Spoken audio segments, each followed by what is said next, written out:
An image like no other, inspiring decades of research and debate. The Shroud of Turin, that's a piece of history, and it has an ongoing puzzle for scientists. What if the world's most controversial religious artifact has been hiding a genetic mystery that modern science cannot explain?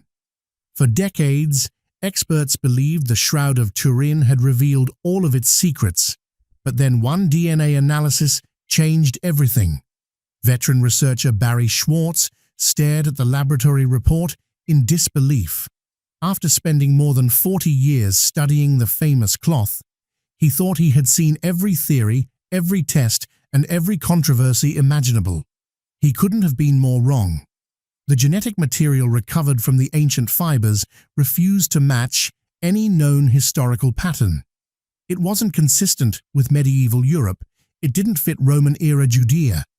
Even the scientists conducting the analysis were stunned by what appeared in the results. Some reportedly refused to attach their names to the findings, while others admitted they had no explanation for what they were seeing. When Schwartz demanded answers, one researcher quietly confessed, "I honestly don't know, and some people don't even want to know." At that moment, the mystery stopped being about an ancient cloth. It became a question that challenged history, science, and centuries of belief. Was this simply contamination, an extraordinary scientific anomaly, or evidence pointing towards something no one was prepared to confront? Before we uncover the shocking DNA results and why they have sparked intense debate, you first need to understand how a skeptical Jewish photographer became the world's most trusted investigator of the Shroud of Turin, and why his decades-long search for the truth led him to evidence that continues to divide scientists, historians, and believers to this day. Before we begin, make sure to subscribe and turn on notifications. We're on the road to 1,000 subscribers, and your support helps us bring you more fascinating mysteries, hidden discoveries, and untold stories every week. Take a moment to think about this.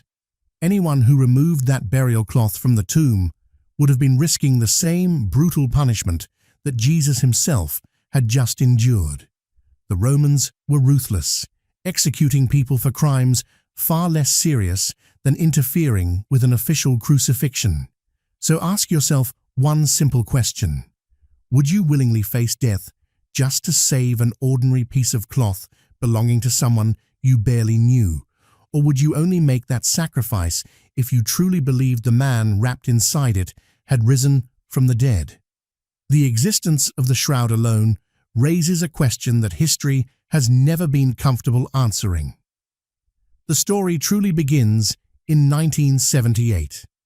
Barrie Schwortz was one of the most respected technical photographers in America. His skills were trusted by NASA for highly sensitive imaging work, making him one of the best in his field. So when an elite team of American researchers invited him to help examine the Shroud of Turin, his reaction was anything but excitement. In fact, he thought the entire investigation was a waste of time. Schwartz was convinced the cloth was nothing more than an elaborate medieval forgery. He expected to arrive in Italy, identify a few obvious paint marks, expose the fake within hours, and head home with an all-expenses-paid European trip behind him. To him, the mystery had already been solved before the research had even begun. He even joked publicly that the investigation would be little more than a formality. Years later, those words would come back to haunt him. Everything changed the moment he stood in front of the shroud. There was something about the image that immediately felt different from anything he had ever photographed before. It didn't resemble a painting, a print, or any image produced by known artistic methods. The more closely the team examined it, the stranger it became. For 5 exhausting days and nights, scientists worked almost non-stop. Sleep became an afterthought as experiment after experiment was carried out on the ancient cloth. Schwartz carefully documented every fiber under the microscope, every stain, every mark, and every tiny detail hidden within the fabric. With every new discovery, his certainty began to disappear. No paint could be found anywhere on the cloth. There were no pigments, no brush strokes, and no traces of any known artistic technique from any period in history. The mysterious image had not been painted, burned, scorched, or created using any recognized photographic process. By every scientific expectation, it simply should not have existed. And yet, it did. Despite everything he had witnessed, Schwortz tried more than once to distance himself from the investigation. He reminded himself that this wasn't his battle. As a Jewish photographer, he saw no reason to dedicate his life to studying a Christian relic. But no matter how hard he tried to move on, the shroud kept drawing him back. The mystery refused to let him walk away. Then another figure entered the story, Don Lin, and from that moment onward, the investigation took an even more unexpected direction. Lin wasn't just another scientist with an impressive resume. He had played key roles in some of NASA's most historic space missions, including Voyager and Galileo. As one of the Jet Propulsion Laboratory's leading imaging experts, his opinion carried enormous weight. Whenever Don Lin spoke, everyone else listened. During one planning session, Schwortz finally voiced the question that had been bothering him from the beginning. Why am I even here? I'm Jewish. I have no connection to this. Lin answered without hesitation. So was Jesus. The words landed harder than Schwortz expected. Then Lin leaned forward and quietly added that perhaps there was a reason a Jewish expert had been chosen for this investigation. Maybe, he suggested, God wanted one of his own people to witness whatever they were about to discover. Schwortz later admitted that the comment sent chills through him. The atmosphere in the room suddenly felt completely different. Before the meeting ended, Lin offered one final piece of advice. He told Schwortz to focus only on doing the very best scientific work he could, and allow the larger purpose behind it to reveal itself over time. At the time, Schwortz had no idea those simple words would change the course of his entire life. Years later, he would say he realized many people had never been told the full story about the Shroud of Turin. But the astonishing image itself was only the beginning. Over the next 3 years, the research team carried out virtually every scientific examination they could devise. Each new test pushed them deeper into a mystery that only became more difficult to explain. The researchers began their investigation believing they were about to expose one of history's greatest religious myths. Their objective seemed simple: uncover the technique behind the image, prove the shroud was a sophisticated medieval forgery, publish the evidence, and move on.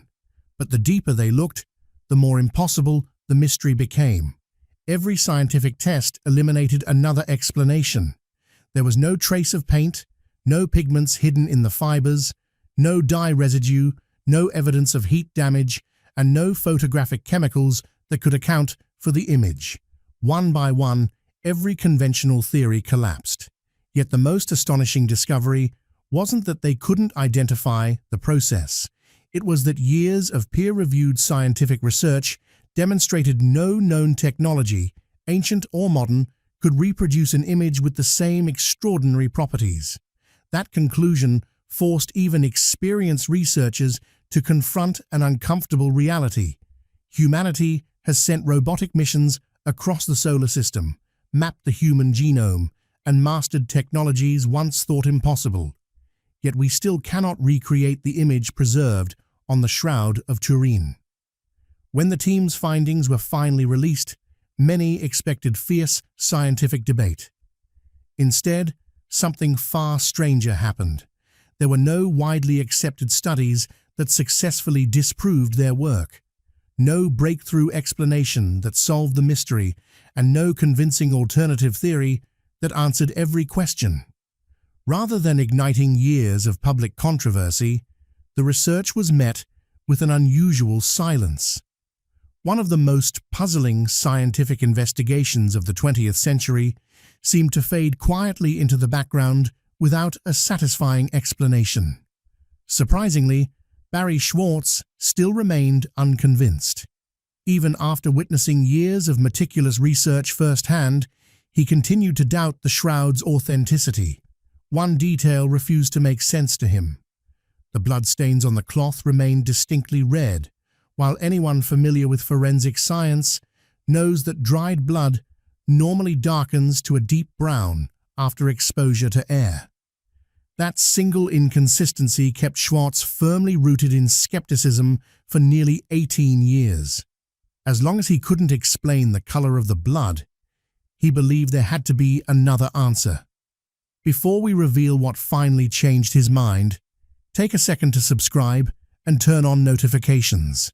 We're working toward 1,000 subscribers, and your support helps us continue bringing you the world's most fascinating mysteries, hidden discoveries, and untold historical investigations. Then, in 1995, everything changed with one unexpected phone call.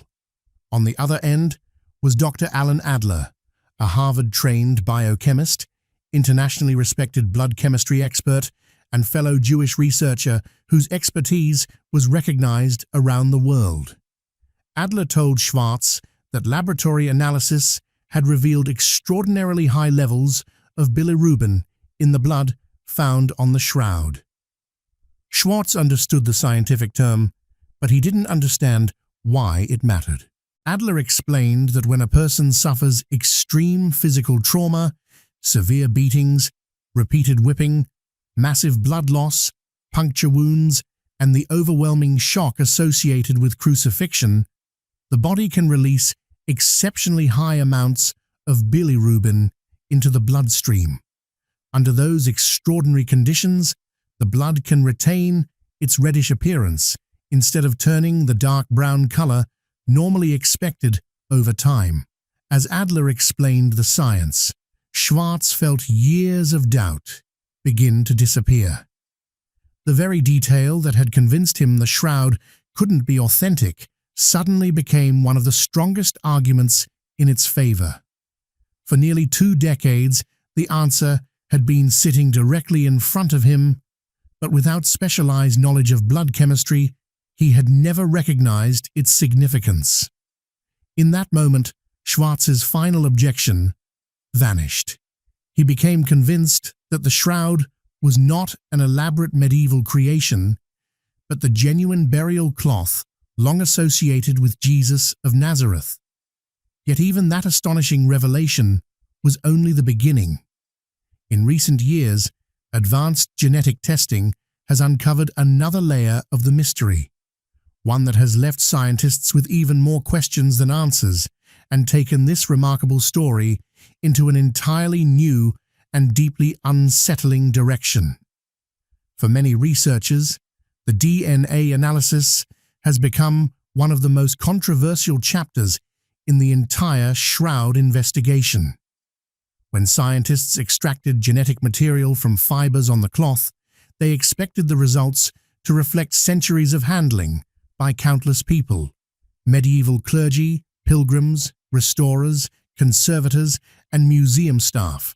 After all, a relic with such a long and complex history would almost certainly contain DNA from many different individuals. Yet the findings sparked debate because the genetic material appeared to contain markers associated with multiple geographic regions. Alongside expected Middle Eastern signatures were sequences linked to parts of South Asia and North Africa, creating a mixture that some researchers considered surprisingly complex for an object traditionally associated with first-century Jerusalem. What made the discussion even more intriguing was that some researchers argued the distribution of the genetic material did not fit every expectation of simple, random contamination accumulated over centuries of public handling. Instead of providing a clear explanation, the results raised even more questions. Different experts interpreted the evidence in different ways, and no single conclusion gained universal acceptance. While some researchers believed the DNA reflected the shroud's long journey through many cultures, others argued that important questions remained unresolved. Rather than ending the debate, the genetic evidence opened an entirely new one. Supporters of the shroud's authenticity often point to this uncertainty as another reason the mystery remains unsolved. They argue that the cloth presents several puzzles at once: an image whose formation is still debated, blood evidence that has been interpreted in different ways by specialists, and genetic data that has yet to produce a definitive explanation accepted by the wider scientific community. Critics, however, continue to maintain that the evidence is insufficient to overturn the prevailing view that the shroud most likely originated during the medieval period. As a result, the same scientific findings continue to support very different interpretations depending on who is examining them. Over the years, a number of speculative ideas have circulated in private discussions and public debate. Some have suggested that certain DNA sequences appear unusually difficult to classify, while others believe the available genetic material is simply too limited and too contaminated to support extraordinary conclusions. These competing viewpoints illustrate just how little consensus exists. What almost everyone agrees on is that the DNA evidence has not provided the clear answers many hoped it would. Instead, it has added another layer to one of history's most enduring mysteries. As Barrie Schwortz watched the public conversation unfold, he became increasingly frustrated by what he believed were inaccurate or sensational media reports surrounding the shroud. In response, he decided to create a resource where anyone could examine the available research for themselves. In 1996, he launched Shroud.com, a website that would eventually grow into one of the world's largest online archives dedicated to scientific studies of the Shroud of Turin. Long before search engines became part of everyday life, researchers, journalists, students, and curious readers were already visiting the site to explore its extensive collection of documents and evidence. Schwartz deliberately kept the project free from commercial influence. He rejected advertising, avoided corporate sponsorships, and focused on preserving scientific material rather than promoting a particular conclusion. Later, in 2009, he helped establish the Shroud of Turin Education and Research Association as a non-profit organization dedicated to preserving decades of research and making it available to future generations. Throughout the years, people repeatedly questioned why a Jewish photographer would devote so much of his life to studying one of Christianity's most debated relics. His answer never changed. He insisted that his role was not to tell people what to believe, but to preserve the evidence so everyone could examine it for themselves. Yet behind the public lectures and scientific presentations, the investigation had a deeply personal impact on Schwartz. As time passed, audiences became less interested in asking about the shroud itself and more interested in asking about the man who had spent decades studying it. They wanted to know whether the evidence had changed his own beliefs. Raised in a strict Orthodox Jewish family, Schwartz had spent much of his adult life distancing himself from organized religion. He approached the shroud as a skeptical investigator, not as someone looking to confirm matters of faith. But after years of examining the evidence and reflecting on the journey it had taken him through, he admitted that the experience had changed him in ways he never expected. Looking back, he quietly remarked that he was surprised to realize he felt God had been present throughout his life, patiently waiting for him to recognize it. So now the question passes to you. Is the Shroud of Turin truly connected to one of history's most significant events? Or is it an ingenious creation whose secrets have yet to be fully explained? Whatever your conclusion, the debate continues to captivate scientists, historians, and believers around the world. Share your thoughts in the comments below. I'd love to hear where you stand after hearing the evidence from both sides. And if you enjoy exploring history's greatest mysteries and the evidence behind them, be sure to subscribe and turn on notifications, because many more fascinating investigations are still to come.